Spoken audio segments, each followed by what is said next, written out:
The subject of transcendentalism has many interpretations, and I can only give you the one that most appeals to me.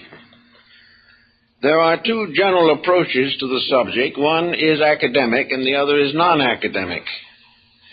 The academic phase is expounded by such thinkers as René Descartes, and the non-academic by the American transcendentalist Ralph Waldo Emerson.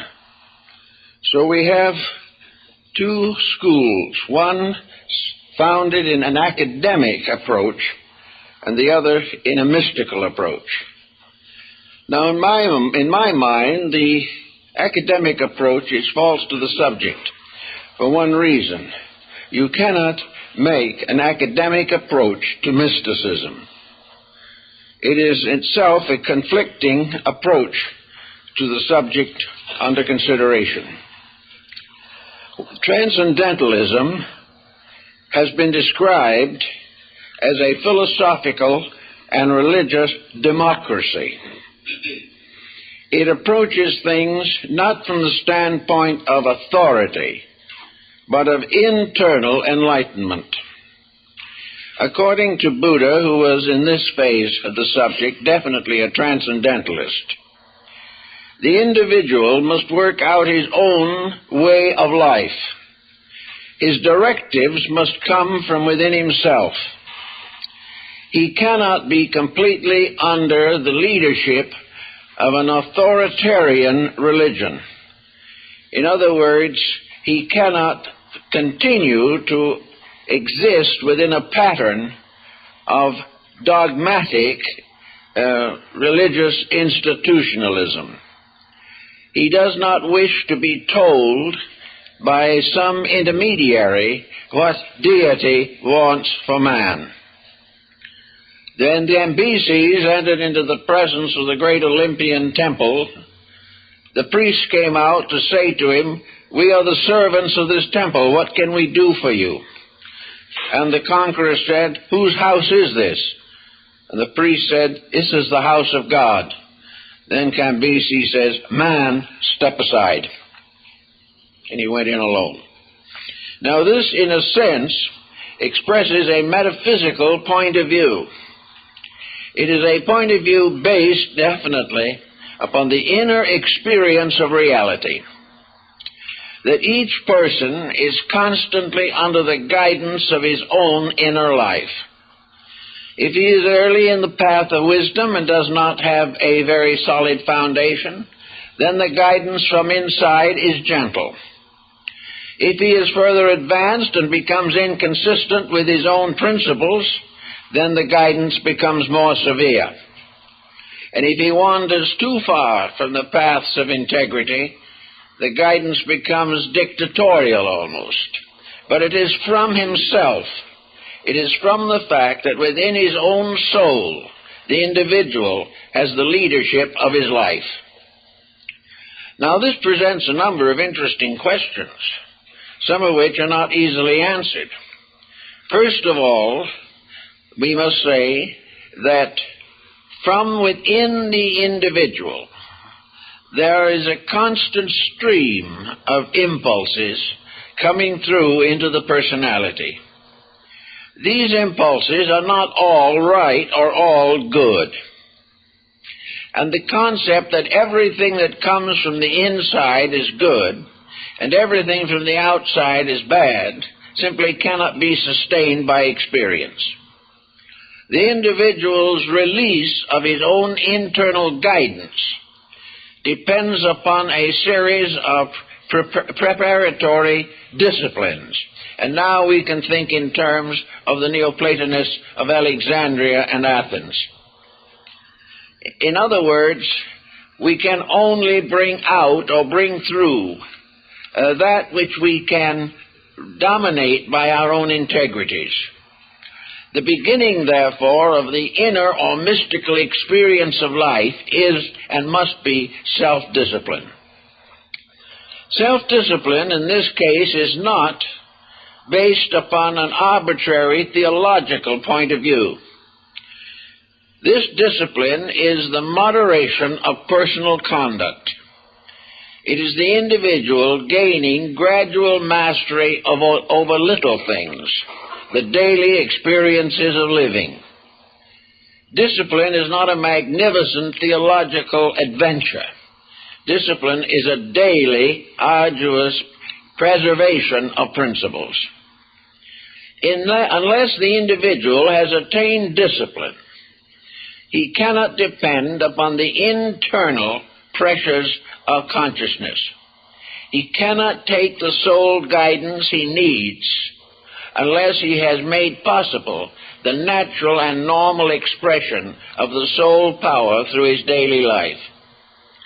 If his outer living is incorrect, if he is in his daily existence inconsistent with soul principles, he then can be deceived by a variety of pressures that come not from the soul, but from the misapplication of his own mental and emotional functions. Emotion has become consistently identified with soul power, but many emotions are not soul-centered. They do not arise in the soul. They arise in environment or the appetites of the individual. Therefore, many emotions are selfish, self-centered, destructive. They come from within, but they are not soul-centered. The individual, however, cannot be liberated from the inside out.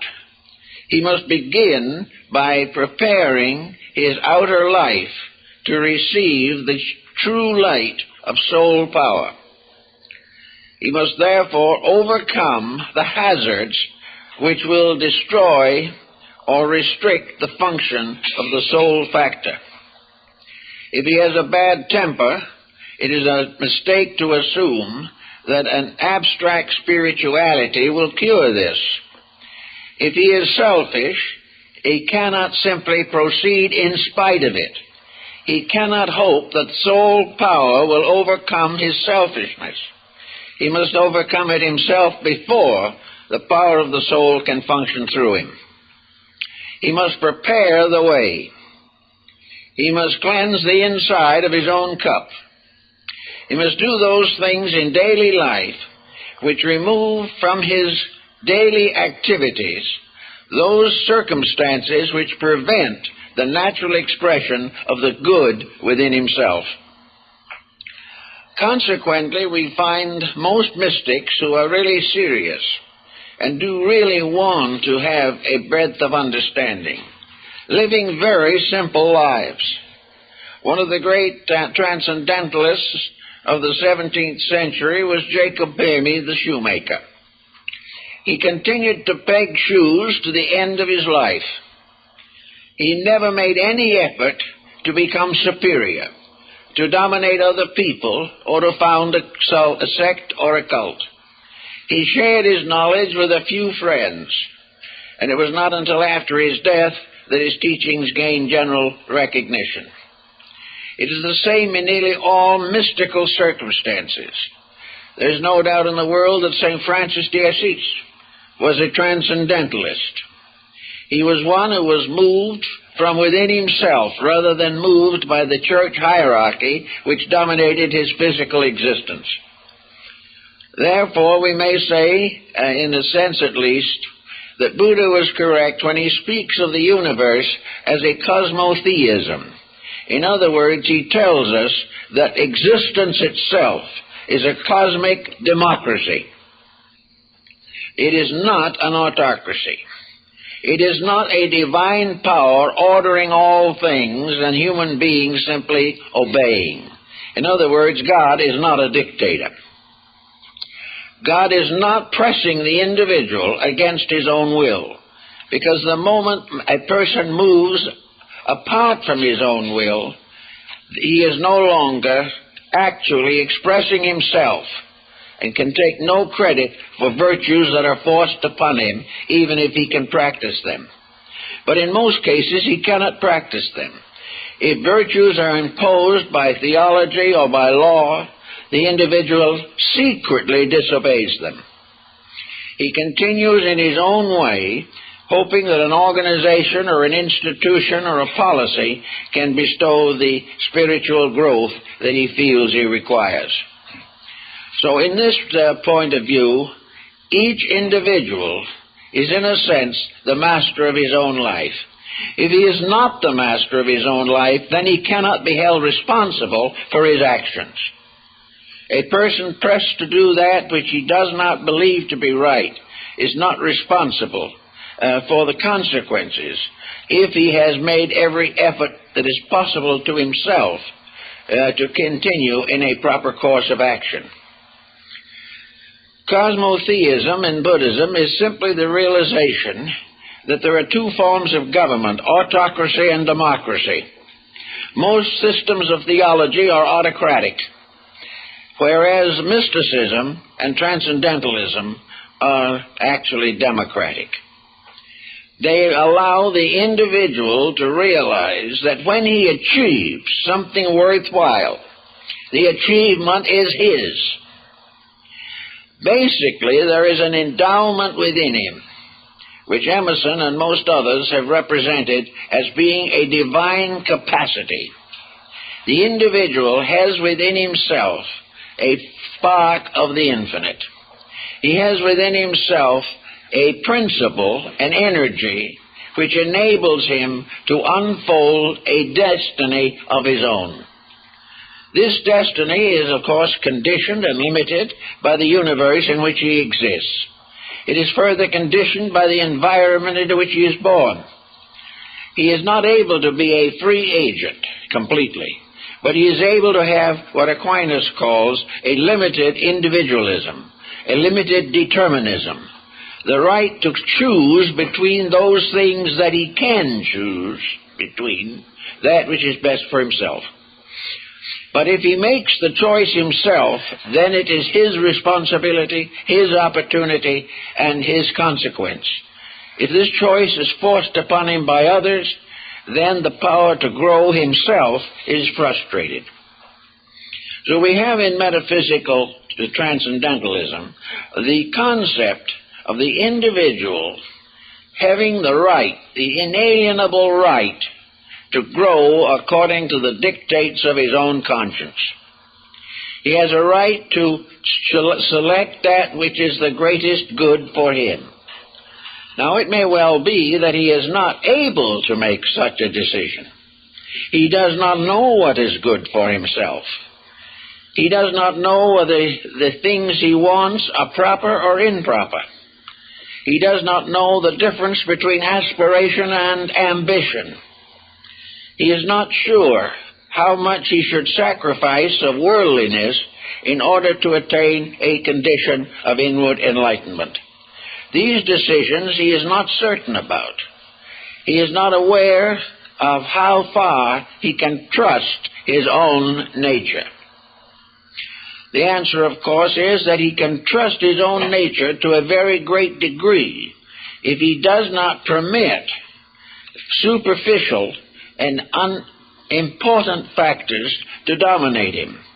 So the Greeks and the Egyptians placed disciplines upon the person, disciplines that were not intended to dogmatize, disciplines that were not given to him by a hierarchy in order to force virtue upon him, but disciplines to make him capable of the self-direction of his own life.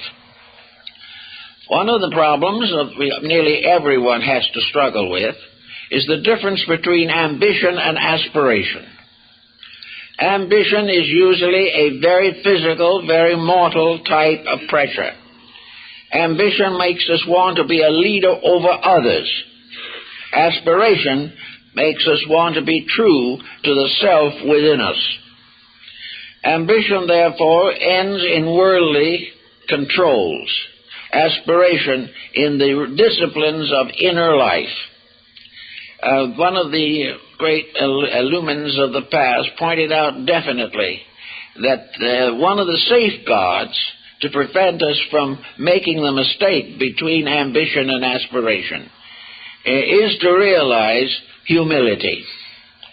Humility is the individual placing himself under the control of good, so far as he is capable of determining good. He is gradually invited to cast off the restrictions and limitations of his own negative attitudes. He is taught the importance of truthfulness, of gentleness, of service, and of cooperation. And he is warned against this desperate search for spirituality, which has been one of the great causes of man's material culture. He also has to realize that the obstacles to his growth are not primarily in his environment, but within himself. And it is man's personal environment, his body, his emotions, and his mental attitudes that must be organized, must be relaxed into a state of cooperation. In other words, he must gain the power to release soul in conduct, in daily relationship with people. He must learn to love the beautiful and serve the good. He must become unselfish. He must protect himself against all destructive attitudes. These things come first. Therefore, in the ancient mystery system, the whole concept was discipline. But the discipline was not to bring him under the authority of the temple or under the domination of the gods. The discipline was for the purpose of releasing his own divinity from within himself. And until the release is from the inside, no essential growth is possible. No one can grow for someone else, nor can someone else grow for him. Man cannot bestow enlightenment upon man. The only thing that the wise can do is invite the individual to control himself. Now, this is contrary to many of the precepts and doctrines which have dominated human life for thousands of years. We have depended almost entirely upon a few leaders to make our lives safe. We appoint representatives and expect them to express us. This is a materialistic fallacy. We probably cannot overcome it immediately, but no leader can save his following. The only thing he can do is invite his following to save themselves and to provide them the reasonable opportunities to express the boast of their own inner life. This being the case, the teacher is not one who gives the instruction primarily.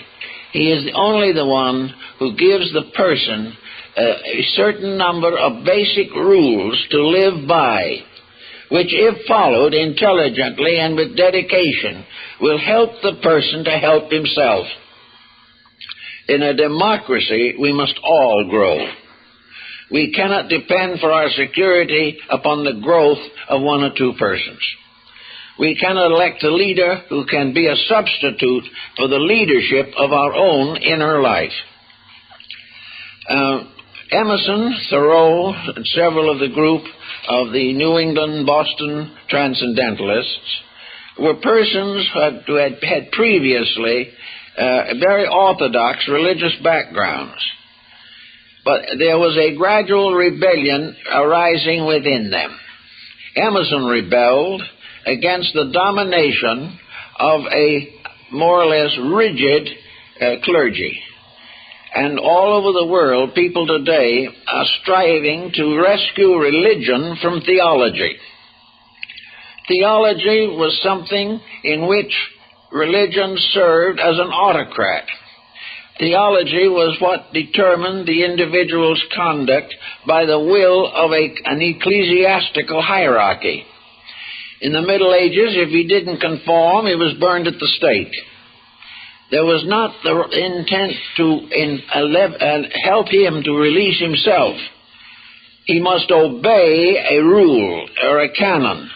He must do what he was told to do, and this rule or canon constituted integrity. If he disobeyed the rule or the canon, he was subject to a heavy penalty. Therefore, the decision was not because of his love of God, but because of his fear of being burned at the stake. This was contrary to all basic religious insights, and therefore caused a gradual rebellion leading ultimately to the Protestant Reformation. Actually, the Protestant churches, to a measure, have taken on this transcendentalism. There is less and less dogmatism in them. And in the groups such as the Friends and the Quakers, we find an almost complete lack of ecclesiastical organization. In many of these groups, the individual allows whatever is his own highest conviction to come through, and he is satisfied to live with this and try to grow accordingly. There's much to be said for a very simple religious belief, and I think for most people it is the only security in these troubled times. There's been a great deal of emphasis upon finding shortcuts to enlightenment, using all kinds of escape mechanisms and defense mechanisms, and assume that these come from inside. We must realize, however, that a very great part of psychic phenomena arises, yes, from the inside, but not from the soul core. It arises from frustrations of one kind or another, escape mechanisms, defenses, and, to a measure, hallucination. The actual problem, therefore, of growing is to settle down to the keeping of the rules. And these rules are not difficult, and as one philosopher observed not long ago, namely that history is the great example of keeping and breaking rules. And wherever the rules of human relationships are broken, history becomes violent. Wherever the individual follows the best part of himself, he comes to the nearest security that he can attain in this world. So here we have the definite problem of weeding out what constitutes, to most people, information from inside. They want to believe that dreams or visions or symbols or some mysterious arrangement of psychic pressures is very important. It is only important if the individual who receives it is already a well-organized individual. In other words, the visions of a neurotic are not trustworthy, regardless of how we want to think about it. Also, in a great many cases of frustration, dreams are merely a statement symbolically of the frustration and not a cure for it. And in most cases, these pressures, these visions, these messages are aimed at making the mistake important and telling the individual that he's right and other people are wrong. If he's wrong himself, he will try to escape just as he would in ordinary physical living. If he wants to escape the responsibility of admitting that he is wrong, he goes into an elaborate defense of his own attitudes or tries to push the responsibility onto someone else. Now, the mind and emotions do the same thing. The mind, when cornered with a mistake, fights to defend it or to transform it or to transfer it to someone else. The curing of the mistake is not part of the attitude. In our daily living, a person who is subject to excessive temper fits is not nearly as interested in correcting these attitudes as he is in trying to prove that other people are responsible for his bad disposition. It is not that he has a bad disposition, but that other people irritate him beyond his control. This has been explained so many millions of times, also thousands of times from the psychologist's couch, that there is no question of what it means. The person is trying desperately to be right, even when he is thoroughly wrong. To get to understand this thorough wrongness is not easy, but nature does its best for us at all times. Because each of us has an individual relationship with life, if we pervert these qualities of our own natures, various hurts and disappointments come in. The individual with a bad disposition ultimately has to live alone. The individual who breaks all the good rules and habits of health gets sick earlier than those who are a little better organized. Individuals who determine to lock themselves in their own ideas pass through life with practically no growth of any kind and have simply wasted 70 or 80 years of their own time and the taxpayers' money. Actually, unless the individual grows, he has no reason to be here. And the individual does not grow because he's already right. He is not here because he is perfect. Here again, Buddha pointed out a very important purpose. We're not here because we're right. We're here because of the unfinished business in ourselves. And we will be back as long as the business remains unfinished. And the individual trying to escape responsibility, trying to have a life of fun, depending upon bad habits for his pleasures, and devoting himself entirely to the accumulation of worldly goods in a universe where these are of no importance whatsoever, does not have a good life. Now, you say, for instance, that they come to me frequently and they bring the name of a dozen teachers and ask me which one is authentic. The one that's authentic is the one inside, if you give it a chance. Now, if someone comes along and says, I can help you to reach into yourself by discipline, you might have a little confidence in them. But if that confidence is to remain, they have to do that very, very thing. And in these days of highly competitive metaphysics, the emphasis is nearly always on making everything as easy as possible for the follower so that he will not search elsewhere and will remain. It is not the basic intention of these things to make life strictly correct. The individual who has a bad disposition can go through all kinds of religious organizations and still have it. Nothing has been done to make him change. Now, you can't point a finger at him and say, change. This would probably result in a riot. But what you can do is to recognize that anyone who is a fit leader is gently but firmly impelling you to change. Not compelling, but impelling. The sincere leader wants to liberate a follower, not to attach him. He wants the individual to grow into his own fullness, or as far as he can go. It is not likely that he's going to develop all his potentials in any one embodiment, but he should leave this world better than he gets into it. And the only way he can be better is because he has released more of good from within himself. It is this good from within himself that helps him to grow. Now, in order to increase this probability of good and encourage growth, man is faced with responsibility. His life is very often a mass of duties.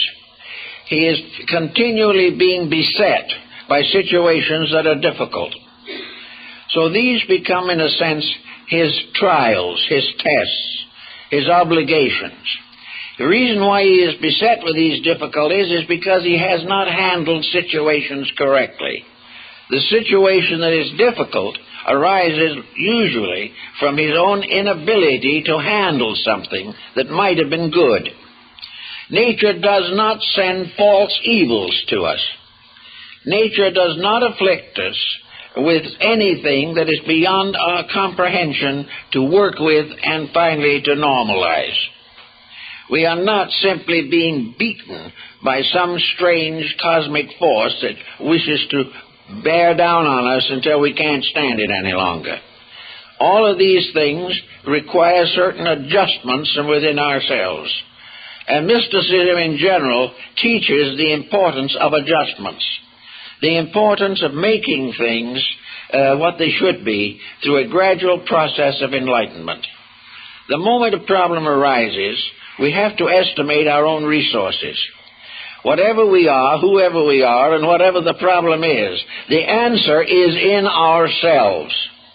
Of this there can be no doubt. Whatever situation that we face can be dominated by our own inner convictions. We can solve any problem in one of several ways. Now here's another situation that arises. The individual, wishing to solve a problem, decides for himself how that solution must be attained. He knows what the solution is that he wants. But as Pythagoras says, every man knows what he wants, but only God knows what he needs. Therefore, in an effort to achieve a solution, we think in terms of comfort, release from responsibility, pleasure, or profit. Whereas nature is interested in achievement, in the strengthening of the internal resources of the person. Actually, if we look around ourselves, we will find that we live in a world in which certain dictatorial attitudes have become prevalent. Nations, leaders of all degrees and all magnitudes, are attempting to control each other. We wish to dominate a world politically, economically, scientifically, socially, religiously. The difference between a great political movement and a great religious movement is only the particular fact or form of domination that each exercises. It is not our comfort or our happiness or our growth that is the final consideration. Somebody wants to govern other people, wants to control them, exploit them, use them, and if necessary, destroy them if they refuse to obey.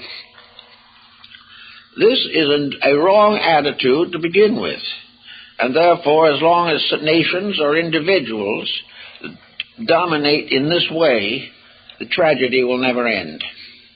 It is not the domination of another, but the direction of ourselves that is the reason for evolution as far as man is concerned. So when you start in with this problem, you begin by assuming one point, which we all have to have faith in something. Faith is the beginning of effort. Faith is that attitude in ourselves that is supported by the highest traditions of the race, the greatest experiences of the past, and those things held most sacred and dear to our own hearts and souls. Faith, therefore, must have a proper integration, a proper point of view. There are two forms of faith that are important to us. One is faith in universal integrity, and the other is faith in the possibility of personal self-unfoldment. If the individual believes that the universe is honest, then there is no longer any reason for his own dishonesty. If he believes that there is within himself a divine spark or a flame or a light, then he has the faith to do something about it. So faith is the acceptance of an honorable hypothesis. Faith is something that must be accepted first and proven by experience later. If our faith is wrong to start with, we can be very embittered, and we are likely to blame the religion we belong to or the world we live in. But faith is basically the individual's acceptance of a law of universal love and justice. With this in the back of the mind, he can also gain a great example from history. History is the proof of faith. It has been said that the Christian Bible is the basis of a great hope for mankind, of mankind. And it is a book of faith strengthening. It doesn't tell you all the things you want to know. In fact, tells you very little. But it strengthens your realization or belief that there is a good, that there is a reason for self, that there is a destiny toward which we are all laboring with varying degrees of success. But faith begins in the term of mysticism by simple recognition that the individual can grow and can accomplish all good that is necessary to himself. Also, that this faith is best manifested through a complete pattern of unselfish dedication to principles. That the individual also, in the process of learning, must learn, as many have in the course of years, that the most important of all religious exercises is service. The individual who forgets himself comes nearer to his own soul. The individual who is always thinking of himself and his own rights, his own privileges, and his own abilities is usually not internally enlightened. It is the forgetting of self in the fulfillment of the law that brings us closer and closer to inner potential. Actually, according to Emerson, and I think this is equally true of the other schools, Neoplatonism, as it is found in Athens, in Proclus, and in Alexandria through Plotinus, Iamblichus, and other great Neoplatonists, these teachers took a theology that had descended to them from Plato principally, and they gradually adapted it to a complete dedication to the highest possible concepts of human life. They were the ones who emphasized most of all the tremendous importance of simple sincerity in the strengthening of the spiritual life. Most of these people were philosophers and had philosophical backgrounds, but philosophy is a very broad term. Philosophy does not necessarily mean one of the schools such as we know today. Most of these schools now at loggerheads with each other. It does not mean a sheer intellectualism in which we try to rationalize ourselves into a state of grace. Philosophy is nothing more or less than organized idealism. It is the individual using the inner values of his own life to create what he calls common sense. Common sense is simply the most natural and most obviously correct way of directing a life. Common sense is the most uncommon of all sensory perceptions, but it arises when the individual begins to cast off superficial and, for the most part, impossible or irrational hypotheses and settles down to the common circumstances of life. Common sense has been likened to childhood because in the early years of life the individual has not been spoiled. And what we call growing up is largely the destruction of our own inner lives. Not destruction in the sense of a final annihilation, but the prevention of these inner values from coming through. Children, and small children especially, are normally friendly, kindly, and affectionate. They are trusting. They believe in things. And it is only when they are gradually educated out of their own faith that we have more and more trouble with them. We have, in the metaphysics, especially in mysticism, the quiet way, the way of peaceful growth through the acceptance of responsibility, through a quiet fulfillment of all duties, and for a complete control of our own attitudes. Mysticism, by quieting the inner life, by taking away from it all the pressures and inconsistencies and absurdities with which we burden it, allows the truth to come through. In other words, it is another statement of what it says in the Bible, "Be still and know that I am God." If we are quiet enough in the outer life, the inner life comes through. We hear the voice of the silence. We hear the gradual revelation of the nobility within ourselves, not as words, but as very quiet values and strength, and an increasing courage to keep the rules. In the Transcendentalist system of thinking, the mystical experience, or the experience of man's relationship to deity, is not something that comes as a reward for a specialized training. It is a reward simply for the life of virtue, what Confucius calls the life of the superior person, the person who is so integrated in himself that he is incapable of being over-influenced by the corruptions of his environment. The gentle person, completely relaxed, but not negative, is the one in whom the soul power or the inner life has the greatest possibility of manifesting itself. One thing, of course, that most people have gotten into trouble with is the conflict between the ego and the soul. The ego, or the I am, me and mine, does not represent the true self.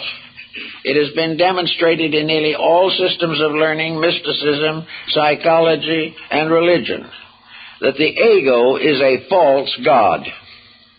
The ego is simply the superficial summary of undigested experiences and unenlightened attitudes.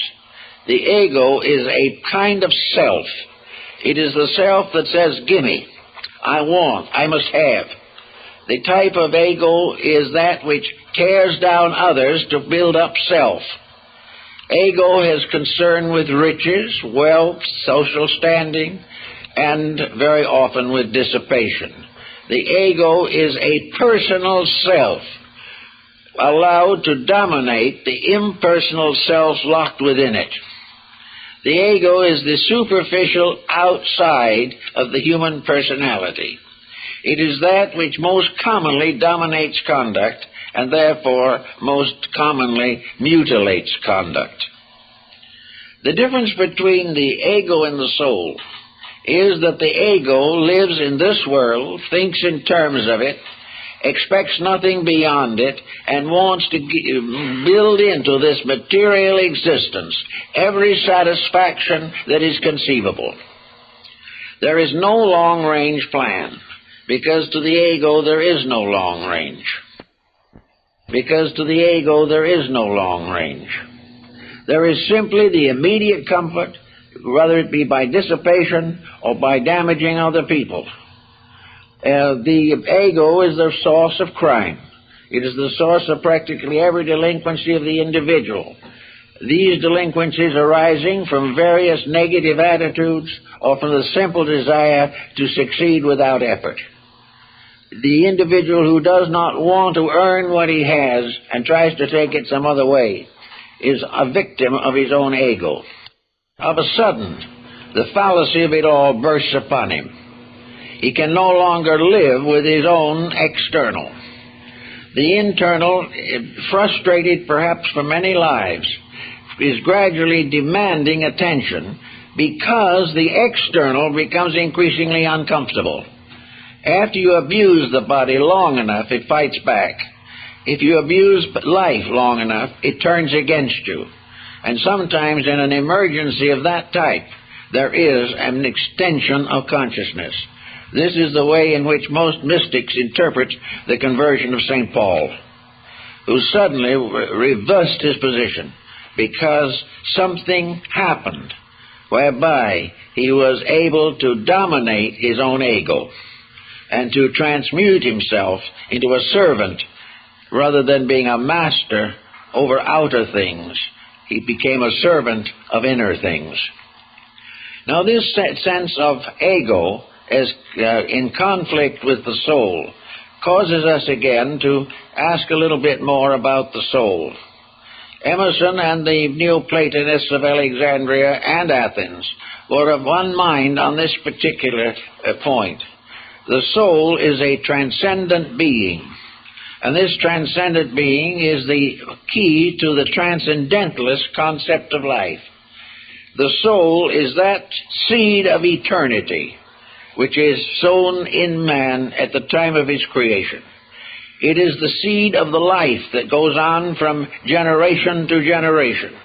It is this seed which is transmitted from parent to child and from child to their child. All this is that life principle which is within the human being, which is not only a principle of vitality, but which has blocked within it the laws of its own proper existence. This realization makes it possible for the individual to assume correctly that there is within himself a transcendent being, a being that is his own true self. Paul says, the Christ in you, which is the hope of glory. The soul, in a sense, is the Christ in you, the divine power without which you couldn't exist at all, but which you never or seldom, if ever, understand correctly. This internal thing is the thing that gives you life, but most people use it to perpetuate death. This inner power, therefore, must be cultivated, and it is cultivated by the idea of storing up treasures in heaven. Heaven, in this case, being the inner life.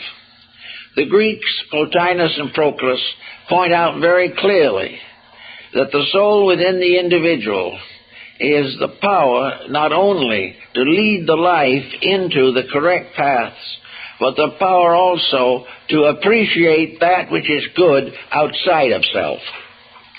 The individual is not only having an enemy inside himself, his own appetites, but he has an enemy outside of himself, his ignorance and misinterpretation of his world. The individual who measures his world only in what it has done for him or to him is wrong. The individual who takes it for granted that life is impossible, and that it is his moral duty to criticize and condemn, has simply missed the entire principle. So man, looking around him, is deceived by his environment, and looking within him can be deceived by his appetites. To overcome this and to rationalize this situation properly, there must be an opportunity for the individual to experience the sublimity of the good. Actually, all great works of beauty in nature have been done by the soul. This is the soul that has inspired the great art, the great music, the great literature. It is the soul that has made great humanitarians. It has given us the martyrs and the saints. It is the soul in the individual that doeth the works that are important and right and proper. The soul locked in the average individual, therefore, is at a disadvantage because it does not know how to cope with these problems. So the Neoplatonists said, instead of simply trying to go to the temple and pray for something, go around and look and see the temple in the world around you. See beauty in its own place in nature. It is more important, perhaps, to stand by the side of a beautiful valley and look out upon the wonders of life and realize how beautiful nature really can be. The beauties of nature help us to appreciate and understand the large plan of things. As we look upon a beautiful scene, we realize that the Creator of all things put together a universe which is beautiful simply because it is correct and is doing exactly what it is supposed to do, and man is not quite so beautiful because he is not doing what he is supposed to do. And in doing the wrong thing, he has disfigured himself. Nature, therefore, according to Plotinus, tells us to love the beautiful, and that wherever nobility or beauty exists, the soul moves towards it. Now, this is very important because the great religious realities of life have been given to us in terms of beauty. The great cathedral is an architectural masterpiece, a magnificence of stone and stained glass, a wonderful thing. And when you come into it, you are quiet because the very wonder of it impresses you. A great painting is a wonderful experience. And a painting, as the Zen masters in Japan pointed out, a painting is not just a thing, a painting is alive. For nothing that is not alive can influence anything else. So it is the life in the picture, taken in by your soul power, that helps you to grow. The same is true of a great book or a great piece of music. It is equally true of a very simple person in whom you can see the virtues and values that you are not able to possess yourself. All things that are beautiful draw from life and draw your own soul out from the lockedness of itself. Beauty releases soul power, and it brings into play what Emerson calls the overself. It is the power to bring forth out of yourself sublimity. Beauty may cause you to break into tears because you cannot handle its emotional pressures. It may cause you a great exaltation, or may cause you a great depression because you're not able to handle it. But beauty is an instrument for the release of soul power. And beauty is not only in things but in qualities. Love is beautiful, hate is ugly. Beautiful ideals and emotions. Kindness is beautiful. Forgiveness is beautiful. All the things which arise from the impulses to be better or to share good, all these things are beautiful. And yet many of the most beautiful things in the world are the commonest. There is nothing possibly more beautiful in all the world than the leaves of a weed, or some ordinary thing, for there is nothing that does not ultimately reveal the soul power working through material nature. And it is our own soul power working through human nature that must gradually grow if we ever hope for peace, security, or integrity in this tired and rather confused world. The Transcendentalists, therefore, were cultivating and much more interested in the beautiful. They wanted to live simply. They realized that the more you have, the more trouble you have. Thoreau worked that all out to his own satisfaction at Walden Pond. He knew the beauty of gentleness. He wasn't able to live it always. Emerson wasn't able to live it always. No one is completely free from the pressures which restrict the integrities. There is no one is completely perfect, but everyone is trying to take the next step forward. If you try to make a big leap, you're liable to fall down. But a little step you can take every day will gradually give release to the soul power. In other words, it's what the alchemist said or meant when he said it will open the door of the shut palace of the king. It is the opening of the inner life, allowing it to come out. When you're not afraid to be yourself, when you're not afraid that you will be misunderstood. As long as you are playing games with your own mind, you will be misunderstood. But when you are truly gentle, have great faith, and the kindness of your soul comes through in its full value, you know when to speak and when to be silent. You know what to say and why it should be said. And you are not involved in any effort to avenge yourself, revenge yourself, or dominate the thinking of another person.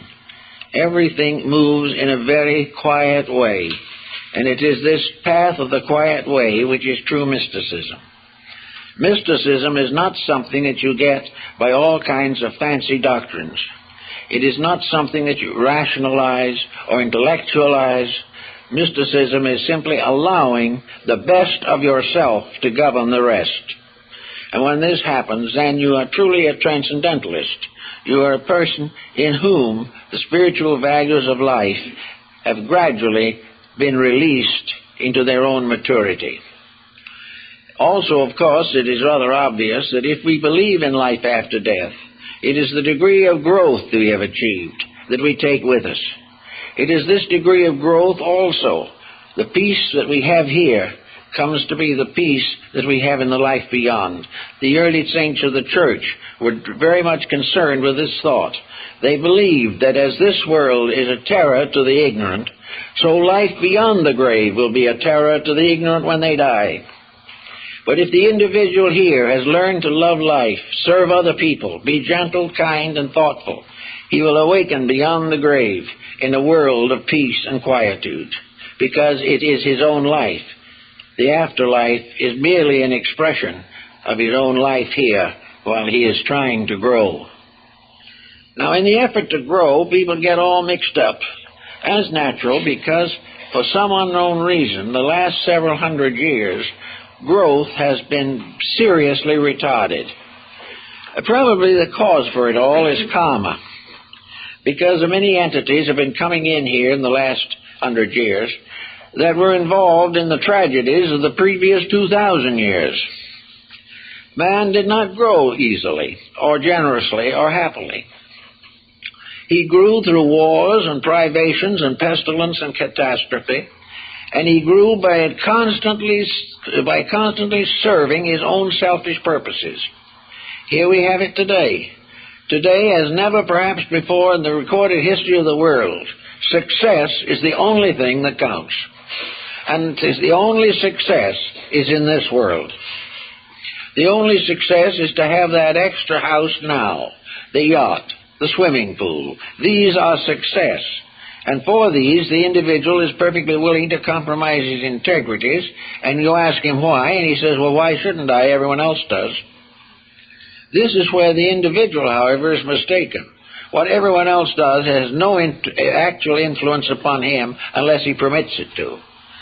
The thing that counts with each individual is to retain his own integrities, and there's never been a better opportunity than right now to retain them, because they are slipping away very fast. Yet it is this very slipping away that in the last 25 years has caused the greatest resurgence in religion, I guess, in the last 1,000 years. More and more people are realizing that something is wrong. More and more people are having trouble living with their own way of life. And in government we find constant anxiety at these points in our history. The great rebellion that is arising against nuclear armament and all these things, we bear witness to the fact that the soul is still there and is trying to speak. It is determined to accomplish certain things. The human being is potentially better than his way of life today will permit. But he cannot depend upon the changing of society to improve himself. Everyone has said that in a better world he could live better, and that if we were in heaven already we'd be perfect. Unfortunately, it isn't true. The better world is of no value to us unless we are able to live in it constructively. If the better world would simply become a way where we could have more and do less, we would be worse off than we are now. Work is becoming an odious thing, so we are meeting it with every kind of a mechanical device we can think of. And all these things are going to turn on us because our motives are wrong. Our intentions are not correct as far as personal character is concerned. We are looking for laziness rather than growth. We are looking to save money by unemploying people. We are also looking for shortcuts to almost every kind of material advantage we can think of. Our crime rate is high, our narcotics addiction is high, our alcoholism is high. All of these things bear witness to the fact that the individual is refusing to permit his own soul to function. Nature's correction of this is that whatever we do that is against the right that we should be doing will ultimately come back and hit us. We are going to gradually find that the only peace in the world is to keep the rules, and that the keeping the rules means that friendship, kindness, and cooperation must become the basis of human relationships. We cannot be a competitive people and survive. We cannot break the faith without the faith damaging us. And all of our attitudes affect not only the soul within us, but the body. Because, as the ancients pointed out, the healthy body is made possible by the constructive qualities of the soul. A soul that is enlightened can protect the body from a great many sorrows. It won't prevent it from passing on gradually, as is its way. But the soul controlling the body gives us the maximum health and longevity. And the soul dominating the mind makes us constructive, cheerful, and kind.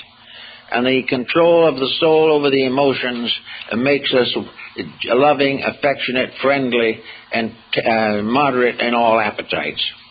All these things help to make a person. It is this blocking of the soul that gives us religious intolerance. It breaks homes. It leaves parents and children isolated. It does all the things we do not want to have happen. And wherever we break the soul's laws, we suffer, and we are sad. We weep.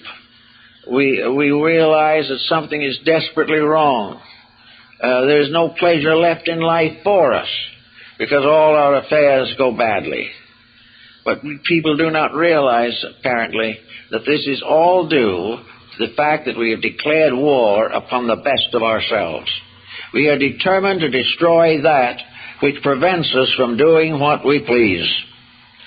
And as that which we want to destroy is the only indestructible part of ourselves, that we come in the end to a stalemate. The Neoplatonists of Alexandria discovered in the works of Plato the idea of a great religious system.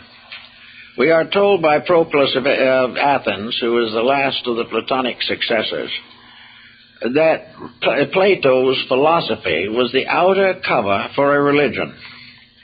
And therefore, Proclus, in his books on the theology of Plato, lets us know that in the closing years of his life, Plato transformed his whole philosophy into a way of life, a very simple way, that the end of philosophy is that the individual shall experience the divinity of life, that philosophy is not an end but a means, and that the end of all philosophy is that man shall love the beautiful, serve the good, and honor the integrities of existence. That philosophy gives us our first basic understanding of the true nature of God, and that by philosophy we can justify the correction of our own imperfections. We can find a natural theology, a theology that is supported by natural law, that is obvious in the world wherever we look around us. It is the actual integrity by which every function of existence is maintained. The Alexandrian Neoplatonists took this concept and began to interpret again philosophy in terms of a great internal discipline, an experience of universal integrities. Philosophy was not destroyed by this. Mysticism does not destroy as a philosophy. It consummates it as far as philosophy itself is honorable. Philosophy shows us many of the truths which help us to have the courage to go out and live well. But to end in an argument concerning abstractions is to destroy the essential value of philosophy. Philosophy is not a mere intellectualism. It is not something in which the individual trying desperately to be wise fails in all of his values of life. Philosophy is simply the outer chamber of a great universal system. It is one of the outside steps leading into a temple. Philosophy is therefore perhaps summed up in man's discovery that all things are reasonable, all things are just, and all things move inevitably to the fulfillment of their ordainment by divinity. So this concept of a philosophical theology in which the individual grew rather than received absolution vicariously, this philosophy that became Neoplatonism and later so influenced Emerson and the school in Concord, Mass., was simply a realization that there was a natural way of doing things that is not spectacular, that is not full of fads, that does not require the individual to viciously attack things that do not seem to work out to his particular satisfaction, but a philosophy that is natural, kindly, good-natured, and peaceful.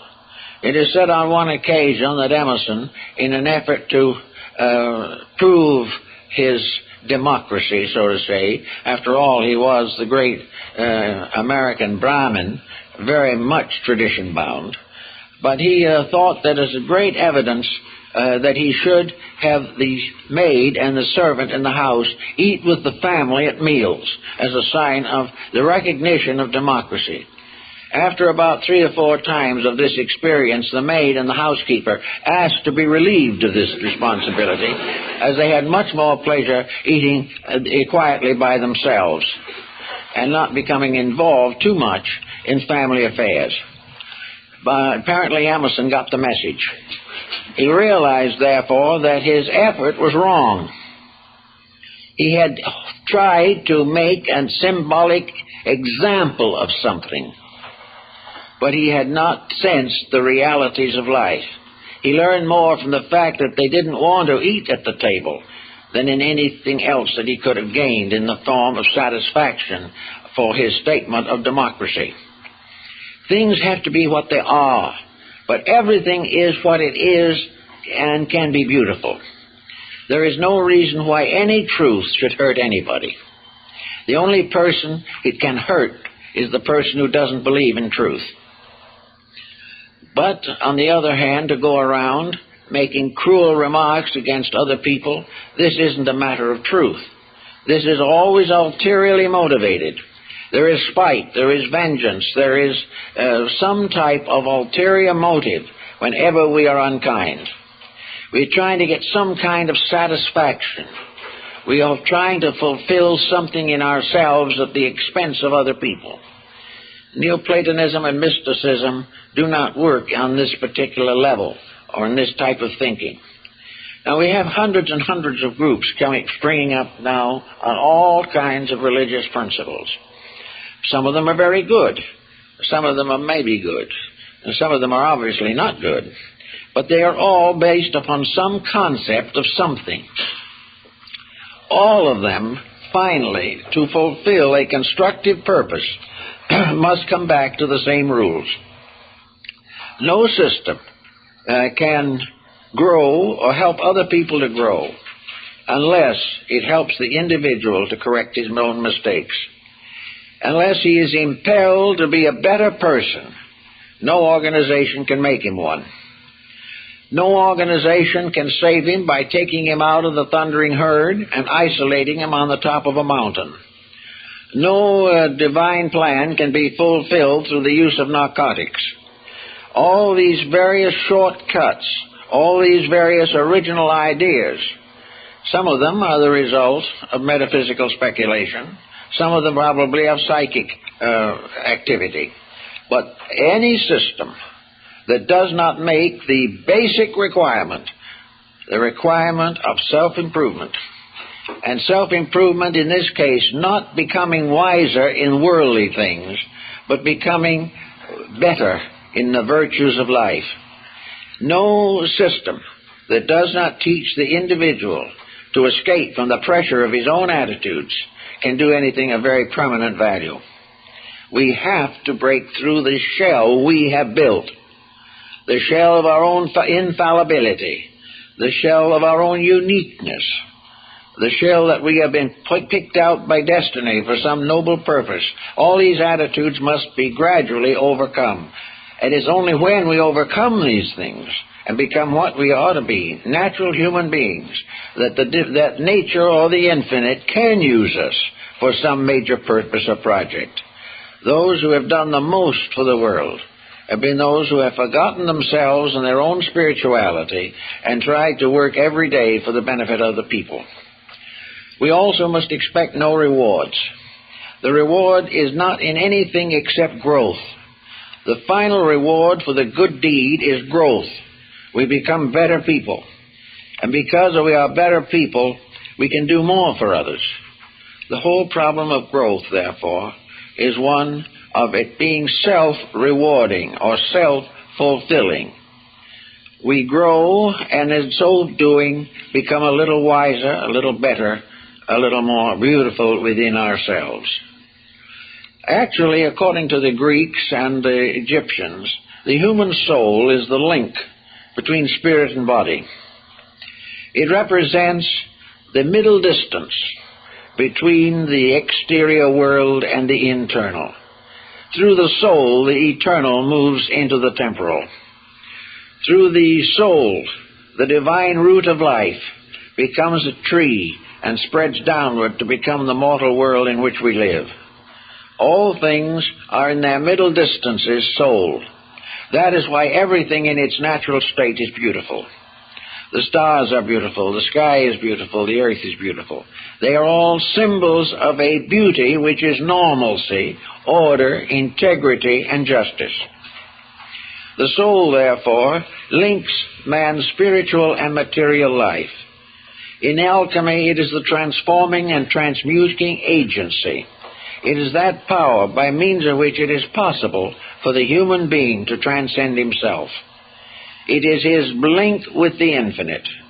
It is that part of his own nature which alone can survive, which alone can fulfill, and alone can solve all the problems of existence, and solve them by the simple realization that there are no problems except the ones he creates himself.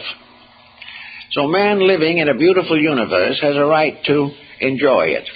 He has a right to share in it and be part of it and live with it. He has a right to have the natural joys of life. But he also has the problem to realize that any pleasure that is detrimental to his own nature or damaging to any other person cannot be a true source of comfort or consolation. The individual cannot be selfish and grow. He cannot nurse his own temperament and outgrow it. On the other hand, people have tried for years to fight against themselves. And very often this is a terrible fight. It is a fight against shadows. It is a tremendous resistance against demons of formless or mindless structure. To fight against this selfishness does not seem to do any good. The individual simply becomes more and more neurotic. He always wanted to do something. He disciplines himself by not doing it, and he gets sick. Therefore, he cannot intellectually and willfully dominate his own personality any more than he can dominate his world. The only answer lies not in this fight against that which is not right, but the quiet acceptance of that which is right. Instead of opposing evil, we strengthen good. And then when we strengthen good, we discover that evil is only a shadow. It is only a not being, which we have mistaken for a reality because it had within it certain values which we liked, but which had no permanent place in the universal policy of things. If we begin to grow, the evil slips away. We no longer wish that which is not good, once we have really discovered the importance of being right in things. Now, the problem of the release of the soul is, in a sense, an experience which Plotinus in Alexandria and Proclus both mentioned. It is a moment, maybe, only a moment, as we find it mentioned in Havelock Ellis' Dance of Life. It is an instant in which the tremendous nature of the internal is made known to us. And every effort to describe it has been futile. No one can describe in words that which is a divine fact. In those moments, the individual, in a few seconds, can have an experience that changes his whole life. It is an experience, the first contact we have with the infinite. It is a sudden awareness of the divinity within ourselves. And that divinity comes in great quietude, great gentleness, and eternal peace. It is not approaching in glory or in power or authority or majesty. It is suddenly the experience of the infinite love that governs all things, the divine power of eternal right, and the realization that all the sufferings and problems we go through are necessary because through them and through them alone can we discover this ultimate right, this power that is much more potent than anything we know. From the moment of that experience, as Plotinus tells us, there can be no doubt about anything that is good. There can be no deviation from the path of righteousness. There can be no temptation, because there is nothing left in man to tempt. He has achieved that which is all, and he will no longer settle for some partial success in some minor detail. The actual experience is the same thing as we find in the Oriental system we find in the writings of the various early Christian saints. This ecstasis, this momentary participation, this oneness at one moment with the eternal. It only lasts a few seconds, and then we're back again in the old world we were in before. But that which comes back into that world can never be the same. There is something now that is entirely different. Temptations don't exist, because no temptation can exist when the individual becomes aware of the totality of the available good. There is nothing he needs anymore, because he has fulfilled his own greatest need, and that is the realization of the presence of God within himself. Little by little, therefore, these Neoplatonists work toward helping themselves and each other to finally submerge their own identities in the divine love. And they did not create a great system of temples or shrines. They did not even become an acknowledged faith in the world. They simply became a way of growing that anyone can take that wants to, anywhere. It cannot be theologized, it cannot be organized, it cannot be sold, and it cannot be bought. It is a simple experience of releasing through the simple daily deeds of life that grandeur which is locked within everything. Just as the flower passes from the bud to full bloom and then has its seed, so the soul, unfolding, comes to full glory and then bears its eternal fruit in the redemption of man. This type of thinking seemingly is more or less needed right now. A great many people probably aren't going to get it right away, but more are reaching for it than ever before. They are no longer so much interested in sects and creeds. They are no longer so much interested in the old traditional forms of worship. But they have a great need, a great spiritual need of the immediate presence of God. They need to have an experience of some kind that forever destroys or overcomes or eliminates or completely dissolves the insecurities of life. That the individual then lives also in an eternal life. One moment of enlightenment and the individual becomes eternal. Not because he'll be in the body all the time, but because that moment reveals to him the eternality of himself. He is an undying, immutable, inevitable being. He always has been and he always will be. And when he knows this firmly, it makes no difference whether he is born or dies. The eternal continuity of life preserved forever in the love of God. That all forms are manifestations of a great system of spiritual enlightenment and education. We are so blessed by the plan as it is that we can ask no better. The only difficulty is we have to discover the blessing. We have to realize that the thing as it is right, and that the only way we can change it still more and make it more right is by being right ourselves. And as we grow and master the problems of existence, we are never expected to face the same problem twice. Once we have had victory over a problem, it ceases. When we have a victory over materiality, it ceases. When we have a victory over the wilderness in ourselves, we have victory and we have escape and defense at the same time.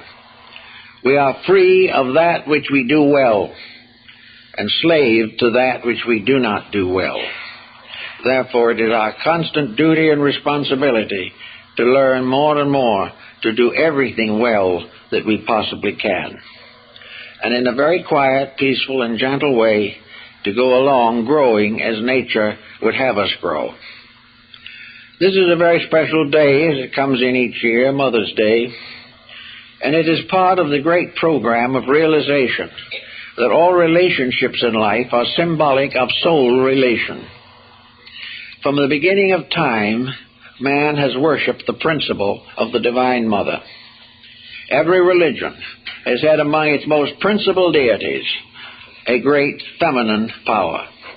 Isis, Mary, all of these different doctrines worship the principle of life-giving, not only because the mother has been given the right to become the parent of generations, but because in the very act of motherhood, probably more than in any other act in the world today, the woman has the experience of the soul.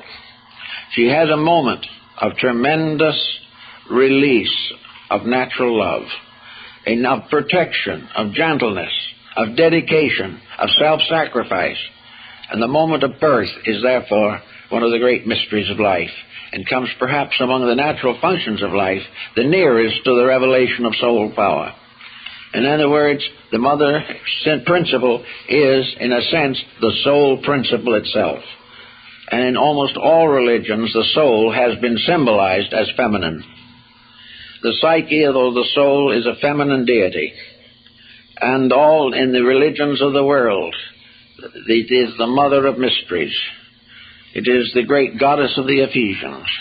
Everywhere it is always a symbol of the soul power, because it is peculiarly manifested in the experience of motherhood.